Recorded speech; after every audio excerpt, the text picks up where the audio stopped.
রাজা কৃষ্ণচন্দ্রের একটি খুব প্রিয় আংটি ছিল। একদিন বাগানে ঘোরার সময় তিনি খেয়াল করলেন তার আঙুলে আংটিটি নেই। রাজা খুব চিন্তায় পড়লেন এবং ঘোষণা করলেন যে আংটি খুঁজে দেবে তাকে বড় পুরস্কার দেওয়া হবে। রাজার ঘোষণার পর সবাই আংটি খুঁজতে লেগে গেল। মন্ত্রী, সেনাপতি, সভাসদ, প্রহরী, কেউই বাদ গেল না। সবাই মিলে পুরো বাগান তন্ন তন্ন করে খুঁজতে লাগল। রাজসভায় হরাধন নামে এক লোক ছিল যে গোপালকে একদমই পছন্দ করত না। সে মনে মনে গোপালকে জব্দ করার ফন্দি আঁটল। খুঁজতে খুঁজতে হরাধনই আংটিটা খুঁজে পেল, কিন্তু সে কাউকে কিছু বলল না। হরাধন সোজা রাজার কাছে গিয়ে বলল, মহারাজ, আমাদের গোপাল তো অনেক বুদ্ধিমান। সে নিশ্চয়ই বলে দিতে পারবে আংটি কোথায় আছে।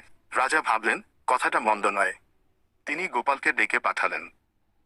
রাজার কথা শুনে গোপালের তো মাথায় হাত। সে তো আর জ্যোতিষী নয় যে বলে দেবে আংটি কোথায়। কিন্তু রাজাকে না বলারও উপায় নেই। গোপাল বুদ্ধি করে বলল, মহারাজ, আমাকে একদিন সময় দিন। আমি কালকের মধ্যে আংটির খোঁজ দেব।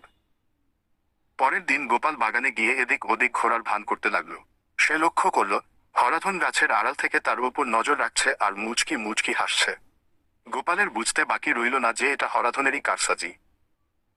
গোপাল তখন একটা বুদ্ধি বের করল। সে বাগানের সবচেয়ে বড় গাছটার কাছে গিয়ে জোরে জোরে বলতে লাগলো, হে বনদেবতা, আমি জানতে পেরেছি যে চোরের দাড়িতে একটি খড়কুটো আটকে আছে। কাল রাজসভায় ঠিকই ধরা পড়বে। আড়াল থেকে হরাধন এই কথা শুনে চমকে উঠল। সে ভাবল, আমার দাড়িতে খড়কুটো লাগলো কিভাবে। এই ভেবে সে অবচেতন মনে নিজের দাড়িতে হাত বোলাতে লাগলো। কাছেই দাঁড়িয়ে থাকা এক প্রহরী তার এই কাণ্ড দেখে ফেলল। পরদিন রাজসভায় গোপাল রাজাকে বলল, মহারাজ, চোর আমাদের মধ্যেই আছে। এরপর প্রহরী এগিয়ে এসে হরাধনের গতকালের কাণ্ডের কথা রাজাকে জানাল।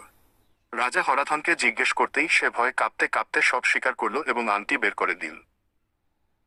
গোপালের এমন অসাধারণ বুদ্ধি দেখে রাজা কৃষ্ণচন্দ্র আবার মুগ্ধ হলেন।